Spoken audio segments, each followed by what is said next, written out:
Hi gang, Marcel Forestieri here for another installment of Voice of the Vet. And today we are here with Tracey Samlow. Hello Tracey, welcome. Oh, Marcel, thank you so much for having me. Oh no, gosh, the pleasure's ours. And now, here's the interesting thing. Now, Tracey was not in the service, but her dad was. Mm-hmm. And today she's here to talk about her dad. And this is an interesting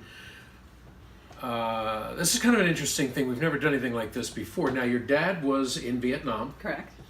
But like a lot of the Vietnam era veterans, they didn't talk about, he never shared stories with you, right? No. And the only one he really shared those stories with was your mom. And she never really shared the stories with you until you told her about this interview. Right. And so just this morning, she emailed you some things about your dad. Mm-hmm, that I didn't know. Now tell us about your dad. Totally. Well, first of all, you said he passed away now. Right. It's almost 7 years now. He, an amazing guy, just like the best dad ever. Total from the heart, always there, just incredible. But when it came to his service, he was extremely proud. I'll send some photos to share. Half of one of his rooms, his den, right, was all dedicated to service, and just a really proud American. But when it came to talking about his experiences, he didn't share. He was very much closed off about it, and quite honestly, at the time. Up until maybe a decade or so ago, the terminology PTSD wasn't in my awareness. Mm. And so... Do you recognize that in my goodness. As you look back now? Yeah. Significantly. Yeah. He was scared to live. He worked a 9 to 5 and provided for us, but he was not doing anything outside of that. He didn't have, real friendships outside of my mom and anything that they did. He was, some of the stories that I'm just now learning. This is hot and off the press. This is hot off the press. This is my parents would have been married 50 years this coming September. Oh wow! So it's a lot to say that even she doesn't know all the stories. She's just telling me what she did know, but he didn't share much with her either. And that was. Typical. And I don't know why, because my dad was World War II, and you couldn't get him to shut up about his stories. He'd tell me, and even the ones that were painful, when he lost his best friend. But something about the Vietnam War, right? The PTSD and the not able to share with things has run prevalent. I think I may have insight. Okay. It was the war that no one supported. Mm. So when our bad guys. They were. He wasn't spat on, but my dad, I'm reading here and all that, was called names and did have that sense of just no support from the community. It was a war no one wanted to be involved in. And so I think that has a lot to do with why people didn't talk about it, because they were shunned. Mm. So, it wasn't a pride thing. It wasn't, I did something for the country when most of the country didn't want to be involved. There were riots and everything else going on. Yeah, I'm sure that had a lot to do with it. And sadly. Our guys were drafted. My dad was not drafted. He actually joined the Navy. I think she said about a week or two before he received a draft from the Army. Oh, wow. And so he went into the Navy, and they put him as a corpsman. All the details I'm learning. But, please refer to the notes. This is just as much... It's so crazy. This is our guest today as well. Yes. So Lawrence Michael Spohnholtz, a.k.a. Larry, he was born in Chicago, and joined the Navy in September 26, 1963. Went to basic training and corpsman school at Great Lakes, Michigan, which is actually my mom's still in Granville, Michigan. So they're Chicago, Michigan folks. And so he graduated from Corps School in 1964 and then I was stationed in Portsmouth, Virginia, on a pediatric ward for 2 years. So he was in the medical? He was in the medical, which is so interesting because when he came out, at that time, there was no support for any of the corpsmen to go into medical in the real world. Oh, boy. So he was literally just left hanging with all of that experience and all of that, ER training, basically.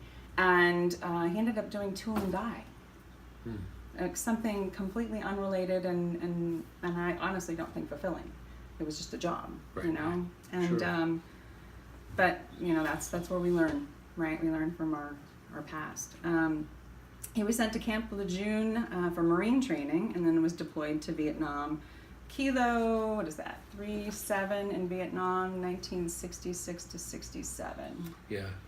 I don't know how that works, but he came home on Mother's Day of 67 to Tomahawk, Wisconsin, which is where he was. My grandparents lived. And then he was stationed again, which I actually didn't even notice. He was in the reserves, which I never knew. He never said. Nobody ever told me that. So that was interesting because I didn't recognize that he continued service after he was brought home. Well, he really didn't talk about it. He really didn't talk about it. In fact, actually, some of the stuff in here, my mom, he received a Purple Heart. He was actually sent home for shrapnel. He was near a grenade that went off and ended up, getting hurt. And that was part of the reason he was sent home. Sent home for good? For good. Yeah. Well, then he went to the reserves. Right. Which is the piece I didn't know. Now, yeah. We were talking earlier, and you said that towards the end of his life, he was pretty sickly. Oh my goodness. So he was exposed to Agent Orange. Okay. That being one. And my sister actually has spina bifida and hydrocephalus. And that's a side effect. It is. Yeah. Unfortunately. And yes. And my dad, so he ended up with massive heart issues and lung issues, and then due to all the stress, he smoked for 28 years. So that really compounded all of that. And so he was, just shy of 67. And he passed almost 7 years ago. 67 is young. I mean, it's ridiculous. Yeah. Yes. Yes.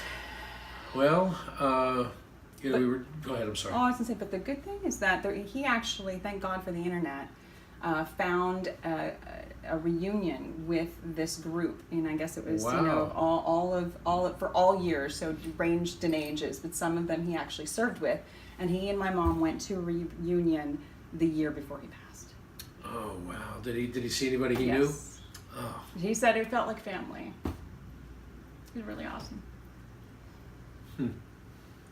Yeah, but so I mean, like I said with the PTSD. So my mom says here, so he came home in May of 67. My parents started dating in June of 67, and she said 4th of July they were coming out of my grandparents' house, and some kids were lighting off fireworks, and my dad just dropped flat. She's like, and that's kind of when I knew, that there's some stuff.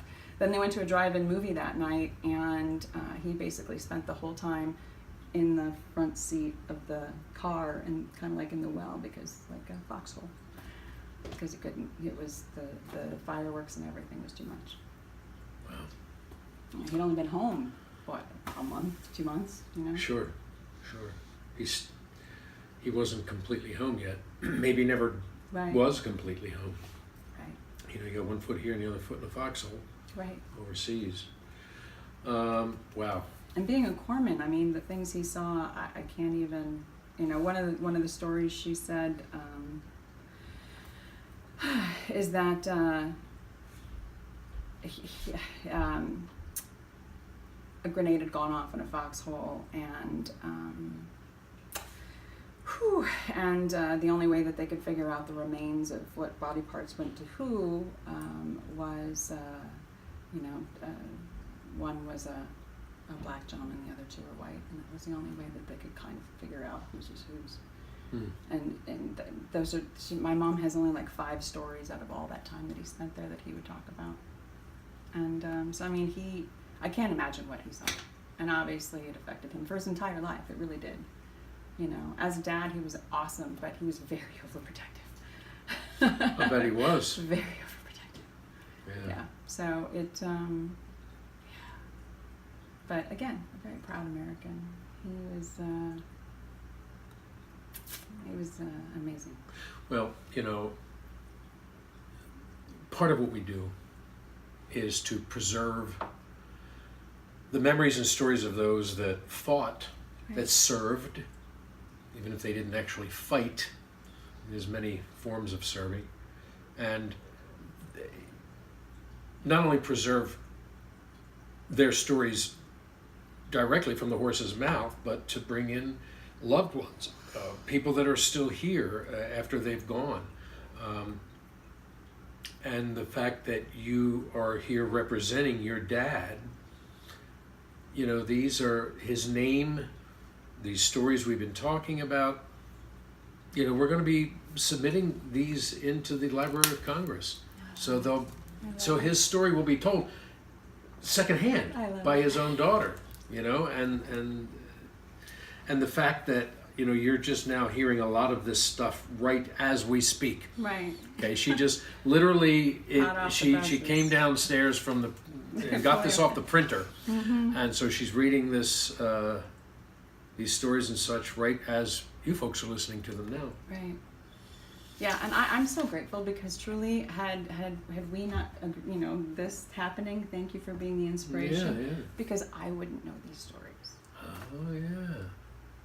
You know, I asked my dad several times, and the only thing that he ever shared was that one of his biggest regrets is that he had to pull the trigger on someone because it was him, or they were like standing at a standoff. But he was in front line, so he had a gun. He was, you know, I mean, he had to do what he had to do, and that was the only thing he ever told me. So in all of this, I can share with my kids. Yeah. And they'll be able to watch this when we put it on our website, voiceofthevet.org, US, sorry, voiceofthevet.us, not org. Org is the other thing we're doing. And we're not gonna do a commercial for that. Voiceofthevet.us, and Tracey and her father's story. Well, if you're watching this, you're on voiceofthevet.us. So we want to thank you for supporting, and we're going to look into benefits for your mom and even and you, maybe your siblings. Thank you. Because they're, you know, it's like the wheel don't get oiled unless it squeaks. It's so true. And that's the way it is in all walks of life. Right. So that's true. We're going to, you know, not only, folks, if you're visiting on here, if this is your first time, we want you to let you know that we don't just do interviews with veterans or surviving members of their families and such, but we also help people with find out any benefits that they have coming to them. Help in current time to go to the VA. Some people don't know how to, you know, we were just talking earlier that somebody had bumped into somebody either in a restaurant or in a bar or someplace, and he's a veteran and he doesn't have a place to live, to go. So Bob, who's usually on this side of the camera, is right about a foot behind the camera right now, and he's got connections for that here in town in Las Vegas. So hopefully we can help him too. Yeah, there's so many resources that are not known. Yeah, and you can find a lot of them on the website here. So amazing. Go to the resource page, and if you have any questions, go to our email and let us know. And Tracey, is there anything else you'd like to say before we say goodbye to everybody? No, thank you guys for your time, for you especially, and Bob. I really appreciate it. Let's say hi to your mom. Hi, Mom. All I'm going to say is thank you, because... And we'll put we'll put pictures of him up there and information, as some of them have been showing now. Right. We'll edit them in when we edit it. So, folks, yes. Just like to say hi to my mom and my sister Amy. Yeah. Yeah. Yeah. Hi, Amy. Hi, Ma. Thank you. Awesome. Awesome. And until next time, we here at Voice of the Vet salute you.